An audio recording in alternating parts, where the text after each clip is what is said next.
Bueno, mis hermanos, pues realmente creo que todos conocemos la historia de Jesús, o la mayoría de nosotros, pero no deberíamos contarla como una historia más o como un cuento. Y muchas veces es así, lo vemos. Hace 8 días veíamos qué es lo que no es la iglesia y las ideas equivocadas que tenemos de la iglesia.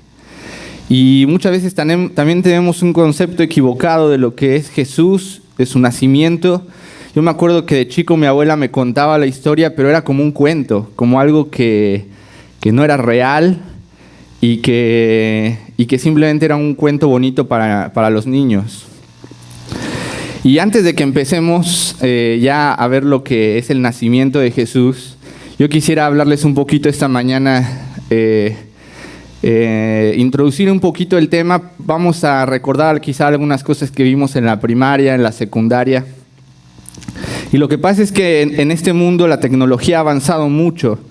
En el siglo pasado hemos visto cómo ha avanzado de una forma acelerada la tecnología. Lo que hace 6 meses era novedoso, el día de hoy ya es obsoleto. Tienes el teléfono más nuevo y en 6 meses rápidamente ya hay algo mejor que eso. Podemos ver las televisiones. ¿Se acuerdan antes en nuestra casa?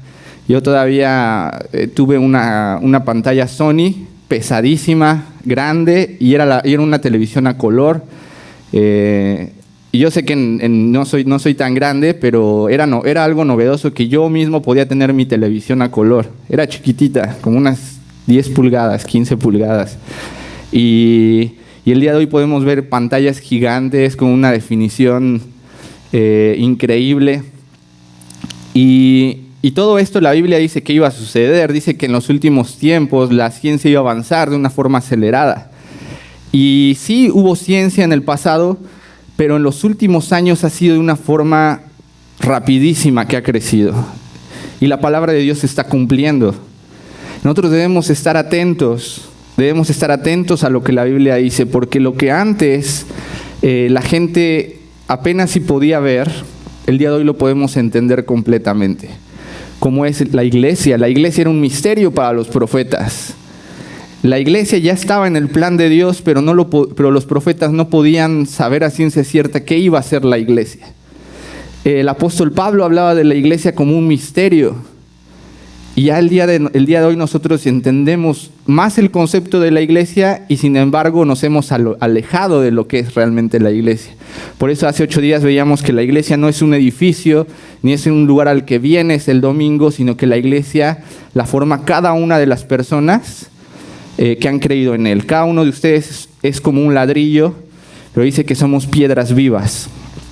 De esta forma quisiera llevarlos ahora un poquito al campo de la biología, de la genética. Son cosas complicadas, pero yo sé que podemos recordar algunas cosas que a lo mejor por ahí escuchamos alguna vez.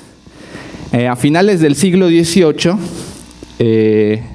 se le atribuye la primera inseminación artificial a John Hunter, y un hombre rico le pidió ayuda porque tenía un problema físico que le impedía que su mujer quedara embarazada.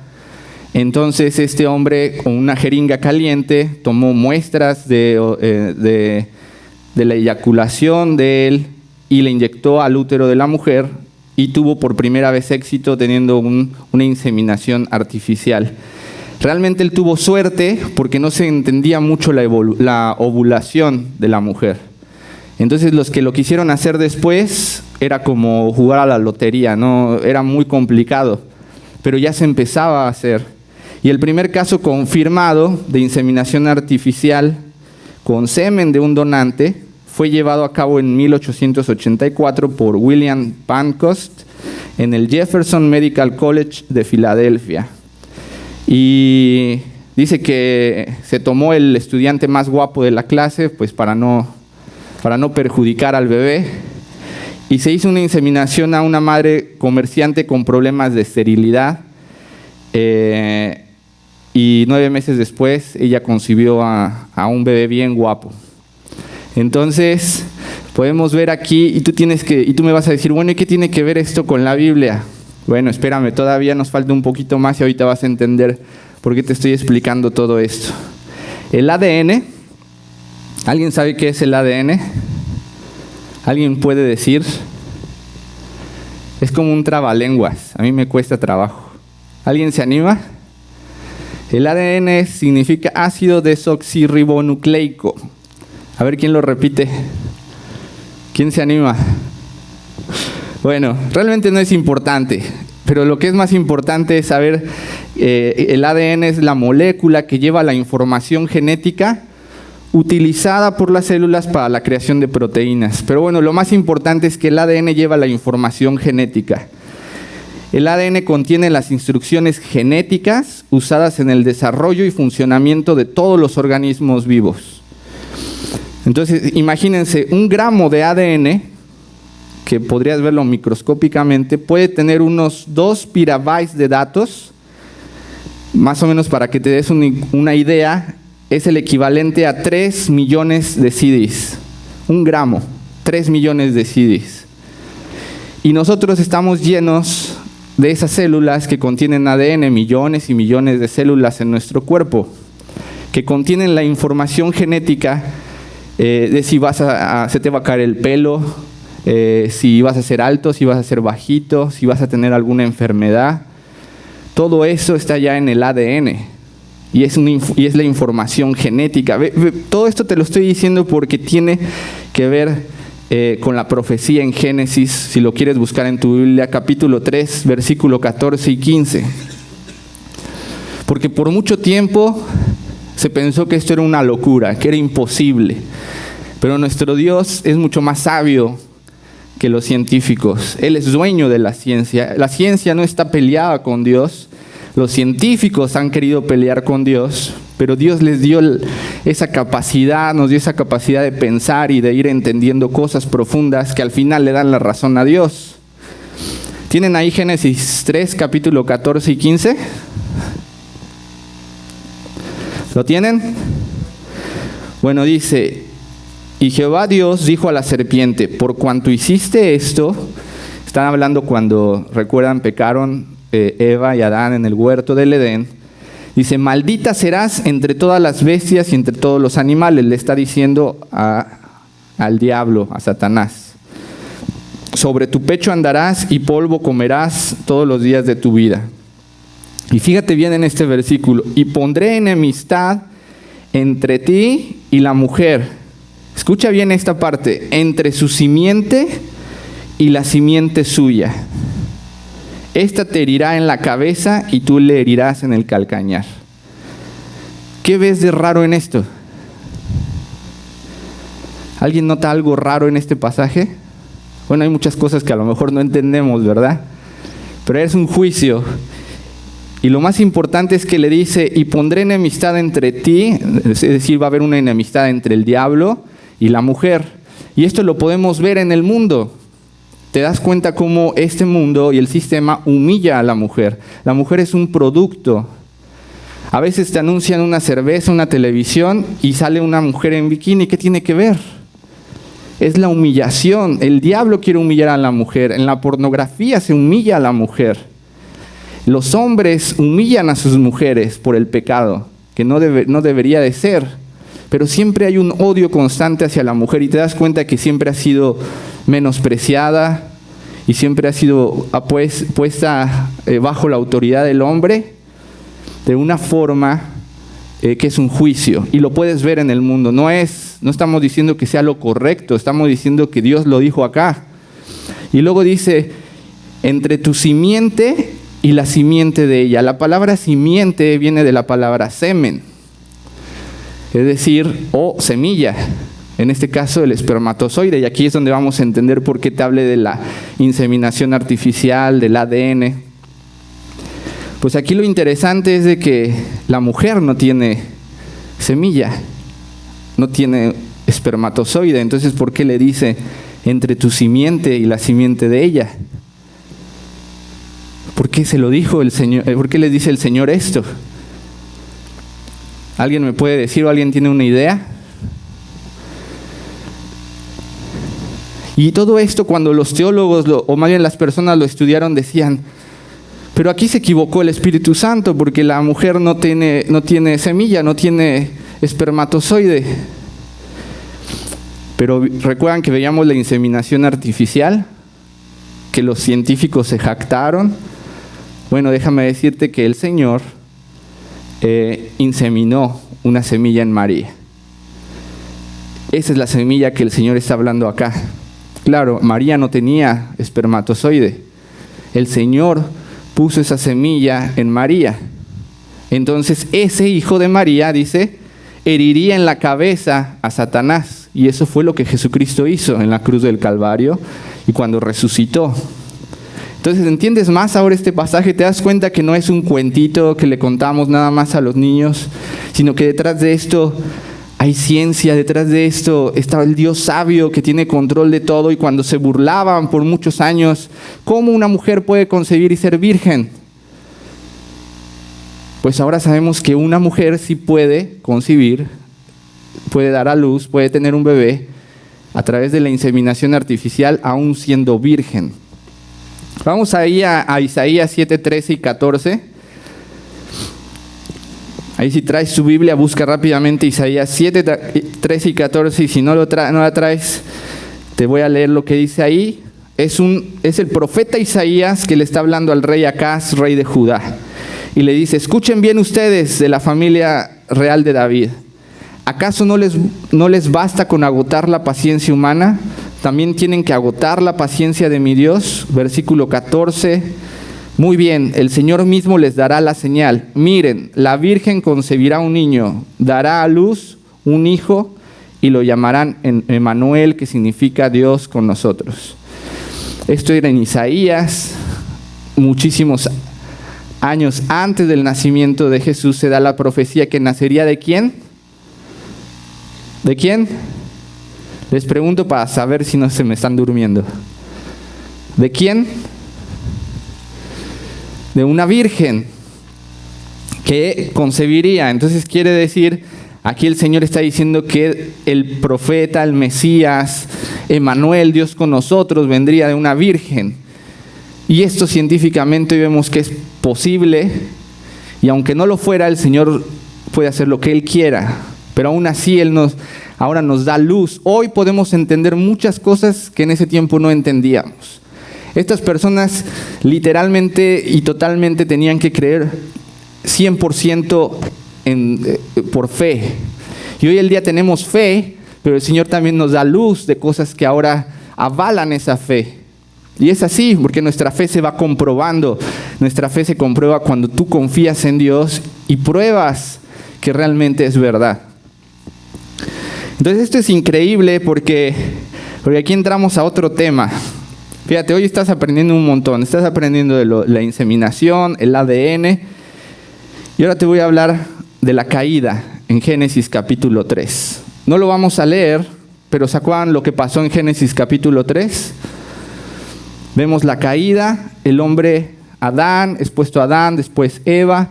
Les dicen que no pueden comer de un fruto. Quítate de la cabeza la idea de que muchas veces yo escuché que dicen que porque tuvieron relaciones sexuales y Dios los castigó. No, la sexualidad era algo bueno porque Dios lo creó. Él simplemente les dijo que no comieran de un árbol del cual terminaron comiendo. ¿Se acuerdan? ¿Sí? ¿Se acuerdan o no? Bien. Bueno, pues fíjense que ahí ocurrió algo increíble y que es por eso que el Señor Jesucristo tenía que nacer y morir y resucitar. Ok, vamos a respirar y vamos a entrar en este otro tema, los cromosomas. ¿Has oído de los cromosomas? Tiene que ver con todo lo que hemos leído. Dice que estas estructuras se encuentran en el centro de las células. Nosotros estamos llenos de células, millones y millones de células, y esas transportan el ADN. Ahora, ¿cómo se determina el sexo de los hijos? Si va a ser hombre o si va a ser mujer.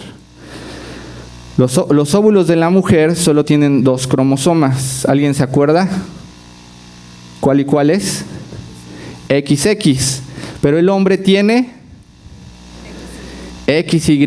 Bien, muy bien. Se ve que ponías atención en la escuela. Entonces, XX, pero el hombre tiene X y Y. Entonces, el hombre es el que determina el sexo del bebé, si va a ser hombre o si va a ser mujer. Y esto es interesante que entendamos, porque cuando el hombre cayó en pecado, dice que ese pecado se transmitió a todos los hombres. Dice que todos por consecuencia de este pecado se transmitió. Pero ¿sabes cómo se transmite este pecado? Nosotros lo hemos escuchado y vamos a la iglesia y escuchamos esto, pero esto se transmite genéticamente. Está en el ADN de cada ser humano. Desde Adán, él fue transmitiendo ese pecado. Y ese pecado y esa infección, ese virus que hay en el ADN del ser humano, te afecta física, espiritual y mentalmente. Afecta esas áreas en tu vida. Y por eso podemos ver que a diferencia de lo que dice la ciencia, de que el hombre ha evolucionado, el hombre va más bien en decadencia. Podemos ver cómo hay destrucción, cómo hay violencia. Después le quieren echar la culpa a Dios de por qué Dios lo permite. Pero el ser humano es así. Él lo está haciendo por su propia cuenta. Estamos destruyéndonos y vemos esta consecuencia. Hablo de mental, física y espiritualmente. ¿Por qué? Mentalmente, totalmente entenebrecido el entendimiento. Dice que Dios los entregó a una mente reprobada. Muchos piensan que entienden cosas grandes, pero no entienden más allá de lo que el Señor les quiere dejar ver. Dice en Romanos 1, tú puedes leer ese capítulo y habla de que los hombres prefirieron darle gloria a las criaturas antes que a Él, que los hombres dejaron el uso de su naturaleza contra el que es contra su naturaleza, dice echándose hombres con hombres, mujeres con mujeres, simplemente rechazando a Dios, dándole la espalda a Dios. Dice que eran mentirosos, corruptos, desobedientes. Y todo esto dice que Dios los entregó una mente reprobada. Y así está la humanidad. Así estábamos nosotros. Así estamos nosotros sin Dios. Y esta infección se transmite en nuestra genética. Entonces, ¿qué pasa cuando el Señor interviene y decide mandar a un Salvador? Vamos a ir a Romanos 5, versículo 12, 18 y 20. Romanos capítulo 5, versículo 12, 18 y 20. Dice el versículo 12, escucha bien, cuando Adán pecó, el pecado entró en el mundo. El pecado de Adán introdujo la muerte, de modo que la muerte se extendió a todos porque todos pecaron. La muerte física es consecuencia del pecado. Y también la Biblia nos habla de una muerte espiritual, separados de Dios. Y dice que Adán introdujo esto por el pecado. Fíjate que no dice Eva, porque es Adán el que transmite, porque tiene los dos cromosomas, X y Y, generaciones, su genética fue transferida a generación tras generación tras generación. Dice, y así, versículo 18, un solo pecado de Adán trae condenación para todos, pero un solo acto de justicia de Cristo trae una relación correcta con Dios y vida nueva para todos. Versículo 19, por uno solo que desobedeció a Dios, muchos pasaron a ser pecadores. Pero por uno solo que obedeció a Dios, muchos serán declarados justos. La ley de Dios fue entregada para que toda la gente se diera cuenta de la magnitud de su pecado. Pero mientras más pecaba la gente y el pecado era más evidente, más abundaba la gracia maravillosa de Dios. Entonces, así como el pecado reinó sobre todos y los llevó a la muerte, ahora reina en cambio la gracia maravillosa de Dios, la cual nos pone en relación correcta con Él y nos da como resultado la vida eterna por medio de Jesucristo nuestro Señor. Toda la humanidad infectada. Y aquí hay algo bien interesante, porque venía la generación de Adán, la generación de Adán, pecado, muerte. Dice que después se introdujo la ley de Moisés, o cuando tú lees Levítico y ves las leyes que se les dio al pueblo, era para evidenciar el pecado. Nadie podía cumplir la ley. Tú no puedes salvarte cumpliendo la ley. La ley solamente te muestra que somos pecadores, que ofendemos a Dios, que somos incapaces de agradar a Dios. Por más buenos que seamos, dice que si tú rompes un solo reglamento de la ley, te vuelves culpable de haber roto toda la ley. Entonces, ¿quién puede salvarse? Y ese era el propósito de la ley. Pero cuando Dios intervino, ¿qué fue lo que pasó? Venía la generación y de pronto se interrumpe esa generación de Adán. Dios interviene, pone una semilla en Eva que no está infectada, y entonces vemos en Cristo una nueva generación, una nueva genética, un nuevo ADN sin pecado, un ser humano perfecto que era Dios, pero que era hombre al mismo tiempo. Después él no tuvo descendencia, y no porque fuera pecado. Si él se hubiera casado no hubiera sido pecado, pero ese no era su propósito en la tierra.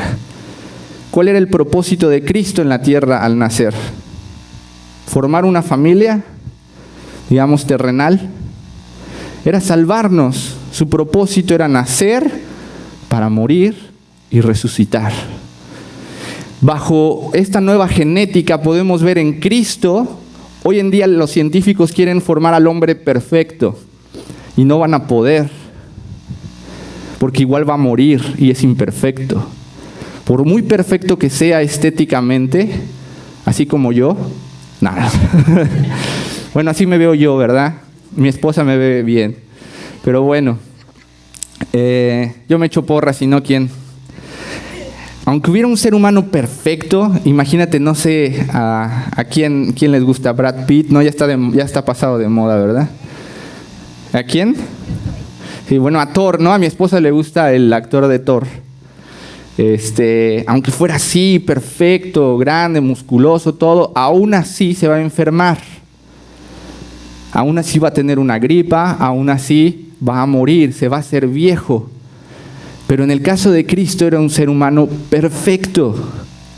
¿Sabes por qué? Bueno, la edad en que él murió fue a los 33 años, que se dice que es la edad que así nos vamos a ver en el cielo. Amén. De 33 años. Yo justo el próximo año cumplo 33. Así que estoy en la edad perfecta. Dicen que es cuando tienes fuerza, vigor, o que estás en una edad adecuada. Y esa es la que vamos a tener en el cielo. Y Cristo murió a esa edad. Si él hubiera seguido, físicamente, él no tenía pecado, entonces no hubiera muerto. ¿Sí me entienden? Porque él no tenía pecado. Entonces él decidió morir, él lo decidió. No lo mataron, él decidió morir y entregar su vida. Y bajo esta nueva genética en Cristo, podemos ver el hombre perfecto. Eso es en lo que nos vamos a convertir nosotros. Dice que nosotros seremos semejantes a Él, seremos transformados. Nuestra genética será transformada y podremos hacer cosas que el día de hoy no podemos. El cuerpo de Cristo pudo atravesar una pared. El cuerpo de Cristo se ve que también Él comía y podía aparecer en un lugar y estar en otro lugar. Y dice que nuestros cuerpos serán transformados. Y hoy en día sí, la ciencia habla de muchas cosas y de los extraterrestres y de esto y de aquello, pero la Biblia nos está hablando de que el futuro de la humanidad está en la persona de Cristo. Una persona que no tenía maldad, que era benigno, que era bueno, era sabio, que no tenía su mente entenebrecida ni su cuerpo enfermo y que podía tener una relación con Dios perfecta. Y a eso vino Cristo, a mostrarnos eso, y podemos tener esperanza de ver esa nueva genética que es nuestro futuro. El nacimiento del Mesías en Mateo 1, 18 y 19. Dice, este es el relato de cómo nació Jesús. Su madre María estaba comprometida para casarse con José, pero antes de que la boda se realizara, mientras todavía era virgen, quedó embarazada mediante el poder del Espíritu Santo. José, su prometido, era un hombre bueno y no quiso avergonzarla en público, por lo tanto decidió romper el compromiso. Y sabemos que después José se le es revelado el plan de Dios y recibe a María. Y dice en el versículo 6 de Lucas 2, dice que mientras estaban ahí llegó el momento para que naciera el bebé. María dio a luz a su primer hijo, un varón. Fíjate, esto es interesante porque aquí la Biblia dice, María dio a luz a su primer hijo. Tuvo más hijos. Y lo podemos ver en los evangelios, que decía cuando venía María y sus hermanos, porque muchos han dicho que María no podía tener hijos porque si no, pues ya iba a ser pecadora. No, pero ella ya era pecadora, porque ella necesitaba también un Salvador. Y ella lo dice y lo confiesa, hablando de que en ella había pecado. El hecho de que fuera virgen no es que no, siempre asociamos el sexo con el pecado, pero no es que ella no tuviera pecado. Ella lo tenía y necesitaba un Salvador también. Después dice que tuvo a su primer hijo varón y lo envolvió en tiras de tela y lo acostó en un pesebre porque no había alojamiento disponible para ellos.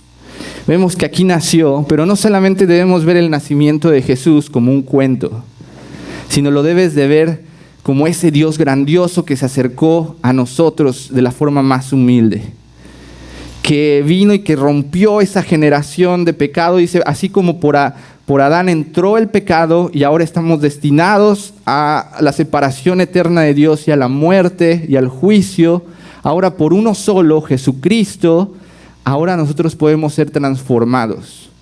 Y dice la palabra de Dios que si tú lo confiesas y crees en tu corazón, Él te levantará de los muertos. ¿Tú crees eso? Dice la palabra de Dios que el hombre está muerto en sus pecados. Dice que la paga del pecado es muerte, mas el regalo de Dios es vida eterna en Cristo Jesús. Dice, de modo que si alguno está en Cristo, escucha bien esto porque tiene que ver con todo lo que hemos visto, es nueva criatura. Las cosas viejas pasaron, ahora son todas hechas nuevas. Eres nueva criatura cuando tú decides creer en Cristo como tu Salvador. Cuando tú dices, soy pecador y le he hecho daño a Dios y he ofendido a Dios, pero ahora entiendo que Cristo quiere transformar mi genética, mi naturaleza.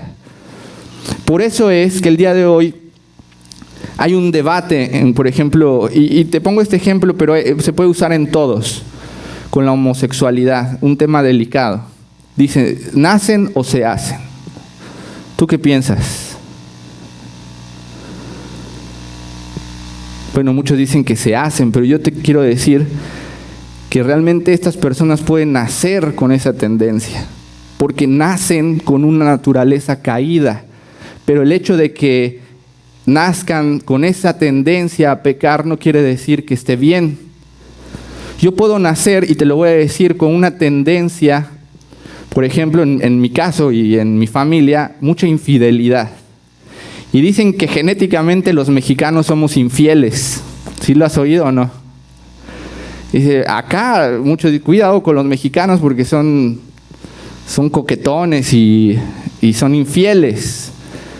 Y puede ser que en nuestra maldad y en nuestra naturaleza esté, pero yo decido serle fiel a mi esposa. Es una decisión, por eso el homosexual puede tomar la decisión de quedarse homosexual o de cambiar. El infiel puede decidir ser infiel o decidir no ser infiel.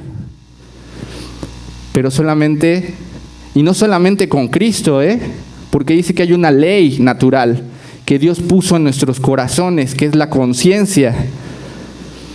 Ahora, para que haya una transformación completa, se necesita ser nueva criatura.